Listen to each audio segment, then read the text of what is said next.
guys, you are watching Dr. Fab. Please like and subscribe the channel for more entertaining videos.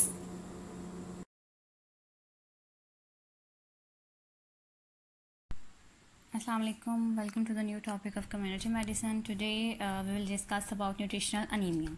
ठीक है, so nutritional anemia हम discuss करेंगे आज और very important topic है ये as examination point of view से. ठीक है, अच्छा, न्यूट्रिशनल अनीमिया में पहले इसकी डेफिनेशन है कि what is definition of nutritional anaemia. So basically ये क्या होता है, decrease level of haemoglobin in blood.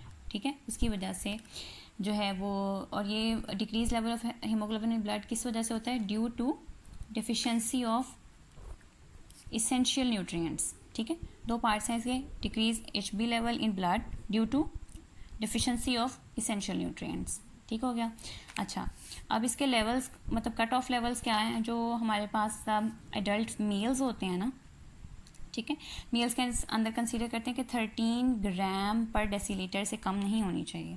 ठीक है, और जो फीमेल्स होती हैं ख़ास तौर पे जो नॉन प्रेग्नेंट होती हैं, ठीक है, जो कि प्रेग्नेंट नहीं होती, उनके अंदर ये लेवल होना चाहिए 12 ग्राम पर डेसीलीटर तक.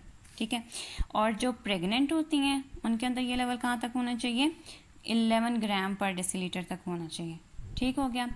और जो बच्चे होते हैं हमारे पास, बच्चों में दो कंडीशंस हैं कि बच्चों के अंदर अगर उनकी एज वाइज है ना, ठीक है, 6 माह से लेकर 6 साल तक जो है वो 11 ग्राम होनी चाहिए उनके अंदर. ठीक है, और जो आगे हमारे पास फ्रॉम 6 ईयर टू 14 ईयर्स तक हैं, ठीक है, उनके अंदर हमारे पास 12 ग्राम पर डेसीलीटर होनी चाहिए.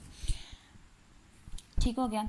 अच्छा, आगे हमारे पास है कि क्या चीज़ डेफिशिएंट होती है, तो ये होती है अनीमिक कंडीशन होती है. नंबर 1 मोस्ट इंपॉर्टेंट जो है वो आयरन डेफिशिएंसी है.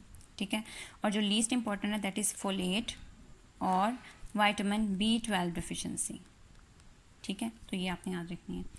अच्छा जी, उसके बाद हमारे पास है कॉजेज़ क्या होते हैं अनीमिया के, बहुत कॉमन सी बातें हैं कि नंबर 1 इनटेक ऑफ आयरन जो है वो अगर हम नहीं ले रहे, ठीक है, डाइट में, उसकी वजह से हो सकती है. नंबर 2 आयरन ले तो रहे हैं लेकिन उसकी बॉडी के अंदर बायो अवेलेबिलिटी नहीं हो रही, मतलब वो बॉडी के अंदर एब्जॉर्ब भी नहीं हो रहा, डिक्रीज बायो अवेलेबिलिटी, इसकी वजह से हो सकती है.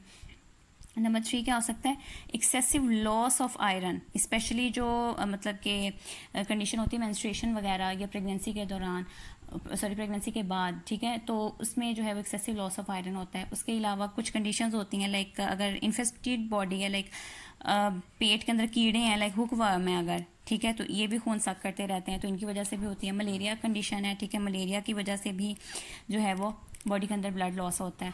और फोलेट डिफिशिएंसी की वजह से भी ये कंडीशन होती है. ठीक हो गया. सो इसके कॉजेज़ हो गए. ठीक है, नेक्स्ट हमारे पास है कि इसकी वजह से इफ़ेक्ट्स क्या होते हैं, लाइक क्या क्या मतलब बॉडी के अंदर कंडीशंस होती हैं, इसमें सिम्टम्स क्या आते हैं. सो इफ़ेक्ट्स में हमारे पास क्या चीज़ें आती हैं, इसमें पैलर होता है मोस्ट इंपॉर्टेंट, इसकी वजह से थकावट बहुत फील होती है. ठीक है, उसके अलावा हेडेक रहता है अक्सर. ठीक है, और उसके अलावा इसमें जो है वो सांस में ब्रेथलेसनेस होती है, ख़ासतौर पे जब हम सीढ़ियाँ चढ़ते उतरते हैं ना, उसकी वजह से कंडीशन होती है. सही हो गया. अच्छा, उसके अलावा अगर प्रेग्नेंट वुमेन में देखें तो प्रेग्नेंट वुमेन में इसकी वजह से इवन अबॉर्शन हो सकता है. ठीक है, प्रीमेच्योर बर्थ हो सकती है, बर्थ वेट लो हो सकता है. नेक्स्ट हमारे पास इसका इंपॉर्टेंट क्वेश्चन जो है दैट इज़ मैनेजमेंट. ठीक है, मैनेजमेंट कैसे करेंगे अगर केस हमारे पास आ गया, तो मैनेजमेंट करने के लिए सबसे पहले हमें डायग्नोस करना पड़ेगा either the case is severe और माइल्ड. ठीक है, सीवियर हम कब उसको लेवल करेंगे कि जब उसका जो HB लेवल होगा ना दैट इज़ लेस दैन 10 ग्राम. ठीक है, 10 ग्राम से कम है तो हम उसे डायरेक्ट बोलेंगे इट इज़ सीवियर केस. ठीक है, उस कंडीशन में इसकी क्या जो है वो मैनेजमेंट होगी, सीधा ब्लड ट्रांसफ्यूजन है और कोई उसको आपने उस टाइम पे प्रेस्क्राइब नहीं करना. ठीक है, that is only blood transfusion, वही हल है उसका. लेकिन अगर माइल्ड टू मॉडरेट केस है, ठीक है, माइल्ड टू मॉडरेट अनीमिया, उसको हमने कैसे ट्रीट करना है. नंबर 1 उसको हम कहेंगे आपने आयरन प्लस फोलेट सप्लीमेंट लेने हैं. ठीक है, ये सप्लीमेंट्स आपने यूज़ करने हैं. ठीक है, और जो मतलब एडल्ट होते हैं उनके लिए जो है वो एक गोली होती है, एक टैबलेट होती है, और ये आपने यूज़ करनी होती है 2 से 3 महीनों के लिए. ठीक है, और जो बच्चे होते हैं उनके लिए जो टैबलेट होती है वो भी डेली यूज़ करनी होती है, लेकिन उसकी जो है वो मतलब आप कह लें कि उसकी वो कम होती है. लाइक इसमें जो हमने यूज़ करना है ना, जो एडल्ट्स को हमने टैबलेट देनी है आयरन और फोलेट वाली. ठीक है, उसमें आयरन जो है वो 60 mg होता है. ठीक है, जो बड़ों को देते हैं, और जो बच्चों को हमने जो है वो टैबलेट प्रेस्क्राइब करनी है बच्चों को दैट इज़ 20 mg उसमें जो है वो आयरन होना चाहिए, ठीक है। नंबर 1 हम ये कहेंगे उसको, आपने ये सप्लीमेंट्स लेने हैं। नंबर 2 हम उसको क्या बोलेंगे कि आयरन फोर्टिफिकेशन। आयरन फोर्टिफिकेशन का क्या मतलब है? आयरन फोर्टिफिकेशन, आपने फोर्टिफाइड सॉल्ट यूज़ करना है जो कि आयरन फोर्टिफाइड होगा, ठीक है। फोर्टिफाइड आयरन सॉल्ट यूज़ करना है कि जिस सॉल्ट में आयरन हो, ठीक है।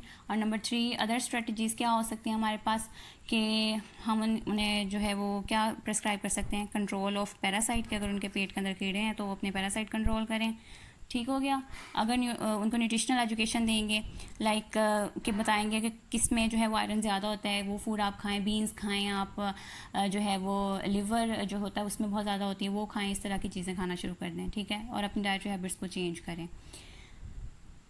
So this was all about anaemia. Management इसकी बहुत इंपॉर्टेंट है यूक्यू के हिसाब से, ठीक है। नेक्स्ट हमारे पास टॉपिक है आगे से जो प्रिवेंशन वगैरह लिखी हुई है ना, प्रिवेंटिव एंड कंट्रोल वगैरह, ये कुछ नहीं करना, दिस इज़ नॉट इम्पॉर्टेंट।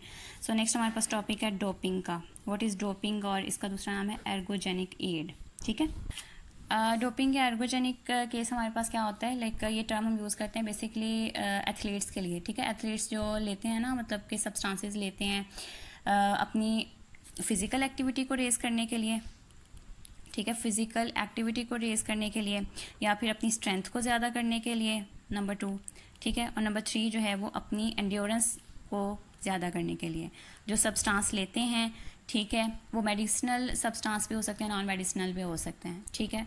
तो बेसिकली उन स्टिमुलेंट्स को जो वो यूज़ करते हैं ना, तो इस सारे प्रोसीजर को हम कहते हैं डोपिंग। डोपिंग जो है वो अक्सर हम सुनते हैं, डोपिंग केस हो गया किसी स्पोर्ट्समैन पे या इस तरह से, ठीक है। तो कौन कौन से सब्सटेंसेस ले सकते हैं, मतलब कैफ़ीन लेते हैं, अल्कोहल हो गई, ठीक है, जो वो लेते हैं, कैफ़ीन यूज़ करते हैं, उसके अलावा यूज़ करते हैं बीटा ब्लॉकर, ठीक है, ये यूज़ करते हैं, ग्रोथ हार्मोन यूज़ करते हैं, क्योंकि ग्रोथ हार्मोन लाइक जो हमारे पास होते हैं एंड्रोजन्स वगैरह, ठीक है, एंड्रोजेनिक हार्मोन्स, ये वाले यूज़ करते हैं। इनसे तो मसल मास काफ़ी इंक्रीज़ होता है ऐसी जो है वो ड्रग से, तो ठीक है। So this was all about nutrition. Thanks for watching.